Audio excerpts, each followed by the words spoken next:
अभी पितृपक्ष चल रहा है और पितृपक्ष के दौरान अगर पितरों का तर्पण और पिंडदान किया जाए तो व्यक्ति और उसके परिवार पर पितरों की कृपा बनी रहती है।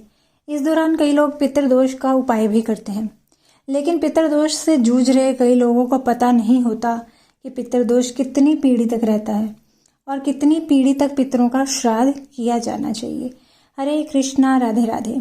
आप सभी का बहुत बहुत धन्यवाद मेरे चैनल पर आने के लिए। आज की वीडियो का विषय है कि पितृदोष कितनी पीढ़ी तक रहता है और कितनी पीढ़ियों तक पितरों का श्राद्ध करना चाहिए, पितृदोष के लक्षण क्या हैं और उनके उपाय क्या हैं। अगर आप मेरे चैनल पर नए हैं तो मेरे चैनल को सब्सक्राइब कर लीजिए और साथ ही बेल आइकन को प्रेस कर दीजिए ताकि हर वीडियो की नोटिफिकेशन आपको मिलती रहे। और अगर वीडियो अच्छी लगे तो कृपया वीडियो को लाइक कीजिएगा, शेयर कीजिएगा, कमेंट ज़रूर कीजिएगा। आइए जानते हैं इसके बारे में। कई लोग ऐसे हैं जो जन्मों से ही पितृदोष झेलते हैं और केवल वो ही नहीं बल्कि उनका परिवार भी उस दोष से जूझते हुए कई समस्याओं का सामना करता है। इससे एक बात तो साफ ही है कि पितृदोष एक ही जनरेशन या पीढ़ी तक सीमित नहीं रहता है बल्कि कई पीढ़ियों तक चलता है। असल में पितृदोष एक तरह का ऋण होता है जो आपके कर्मों से जुड़ा होता है और अगर आप ये ऋण नहीं चुका पाते तो आपको और आपकी आने वाली पीढ़ी को पितृदोष लगता है।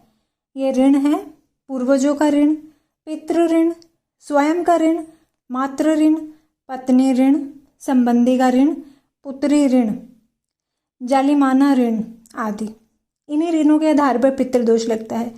पितृदोष 10 प्रकार के हो सकते हैं और इन 10 प्रकार के दोषों का परिणाम भी अलग अलग होता है। अब कई लोगों के मन में यह सवाल भी आता है कि पितृदोष कितनी पीढ़ी तक रहता है या लगता है। तो इसका जवाब है कि आपके घर में बड़े बुजुर्गों को 7 पुश्तों से जोड़कर हर बात का जिक्र करते हुए आपने सुना होगा। वो आगे की 7 पीढ़ियों तक सब कुछ प्लान करते हैं या उनके बारे में बात करते हैं। तो इसलिए क्योंकि हिंदू पुराणों और शास्त्रों के अनुसार पितृदोष का प्रभाव आने वाली 7 पीढ़ियों तक रहता है। पितृदोष कभी भी किसी व्यक्ति के कर्मों के आधार पर लगता है या उस तक सीमित नहीं रहता है बल्कि आगे तक की पीढ़ियों तक जाता है। पितृदोष लगने से परिवार में लड़ाई झगड़ा, कलेश का माहौल रहता है और इस दोष से पीड़ित जातकों को संतान की ओर से हानि होती है। इसके अलावा विवाह में देरी, संतान प्राप्ति में बाधा, पैसों में बरकत ना होना जैसी समस्याएं, ये सब भी झेलना पड़ता है। शास्त्रों के अनुसार जिस घर में मांस मदिरा का सेवन किया जाता है, जहाँ कई पाप कर्म किए जाते हैं, तो वहाँ के पितृदेव नाराज रहते हैं और वहाँ भी पितृदोष के कारण परिवार के सदस्यों को कष्ट भोगने पड़ते हैं। पितरों का श्राद्ध कर्म आमतौर पर 3 पीढ़ियों तक के पूर्वजों के लिए किया जाता है। इसे पितृत्रयी भी कहा जाता है। 3 पीढ़ियों के पूर्वज में पिता, दादा और परदादा शामिल होते हैं। पितृपक्ष के दौरान आप अपने पितरों का तर्पण, पिंडदान, श्राद्ध, दान, ब्राह्मण भोज के माध्यम से आशीर्वाद ले सकते हैं। अन्य मान्यताओं के अनुसार यदि पितृदोष बहुत ही गहरा हो तो इसका असर आने वाली 7 पीढ़ियों तक बना रहता है। वैसे 3 पीढ़ियों का ही जिक्र है, पर अगर ज़्यादा हो तो फिर 7 तक। पितृदोष का सबसे बड़ा कारण यह है कि जो लोग अपने पितरों और पूर्वजों का श्राद्ध कर्म नहीं करते हैं या उनका तर्पण नहीं करते हैं, ऐसे लोगों और उनके परिवार पर पितृदोष हो सकता है। पितृदोष को समाप्त करने के लिए या उसके प्रभाव को कम करने के लिए श्राद्ध, पिंडदान और तर्पण अवश्य करना चाहिए। लक्षण जान लेते हैं। स्वास्थ्य संबंधी समस्याएं। परिवार के सदस्य अक्सर अस्वस्थ रहते हैं और स्वास्थ्य संबंधी परेशानी बनी रहती है। पारिवारिक कलह। घर के परिवार के सदस्यों के बीच बेवजह झगड़े और विवाद होते रहते हैं। करियर में बाधा। नौकरी, व्यवसाय या अन्य कार्यों में बार बार बाधाएं आती हैं और मेहनत के बाद भी सफलता नहीं मिलती है। वंश वृद्धि में समस्या। संतान प्राप्ति में कठिनाई आती है या संतान का वंश आगे बढ़ने में बाधा आती है। दुर्घटनाएं। परिवार के सदस्यों के साथ एक के बाद छोटी बड़ी दुर्घटनाएं होती रहती हैं और घर में बार बार बीमारी आना, यह भी इसका एक संकेत है। अगर घर में पीपल का पौधा आपके अपने आप ही उग जाता है तो यह भी उसी का संकेत है। तुलसी का पौधा सूख जाना भी पितृदोष के संकेत ये सभी माने जाते हैं। उपायों की बात करें तो अमावस्या पर तर्पण। यह नित्य और मासिक उपाय है।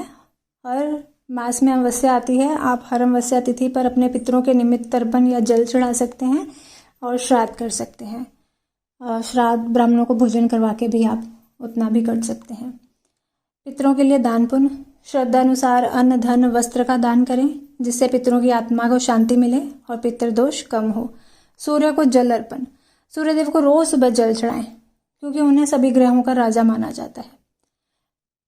पीपल वृक्ष से भी जुड़े उपाय देख लेते हैं। जल अर्पण और परिक्रमा, दोपहर के समय पीपल के पेड़ में जल चढ़ाएं और 7 बार परिक्रमा करें। छाया दान, पीपल वृक्ष के नीचे सरसों के तेल में काले तिल डालकर दीपक जलाकर छाया दान करें। शिवलिंग से जुड़े उपाय भी देख लेते हैं। शिव जी की विधिवत पूजा करें और शिवलिंग पर काले तिल चढ़ाएं तो इससे भी पितृदोष जो कम होता है। जल अर्पित, रोज जल में काले तिल मिलाकर भगवान शिव का अभिषेक करें। मंत्र देख लेते हैं, कौन सा मंत्र आप जाप कर सकते हैं पितरों की आत्मा की शांति के लिए। ओम पितृ देवताभ्यो नमः, इस मंत्र का आप जाप कर सकते हैं और पितृ स्तोत्र है उसका पाठ कर सकते हैं। अन्य उपाय में भोजन या जल के लिए पितृपक्ष में अपने पितरों के नाम का भोजन और जल निकालें। कौआ, चिड़िया और गाय का भोजन, नियमित रूप से अगर आप रोटी खिलाते हैं गाय को, कौए को, चिड़िया को, और ये भी खिलाना एक उपाय है।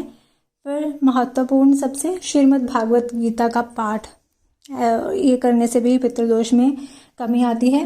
नहीं तो श्रीमद् भगवत गीता के 7वें अध्याय का पाठ आप कर सकते हैं, तो ऐसा करने से भी पितृदोष में कमी आती है। तो ये सारी जानकारी है, कितनी पीढ़ियों तक चलता है, क्या लक्षण है और क्या उपाय हैं। अगर आप मेरी जानकारी से संतुष्ट हैं तो कृपया वीडियो को लाइक कीजिएगा, शेयर कीजिएगा। मिलती हूँ अपनी अगली वीडियो के साथ, तब तक के लिए सभी को हरे कृष्णा, राधे राधे।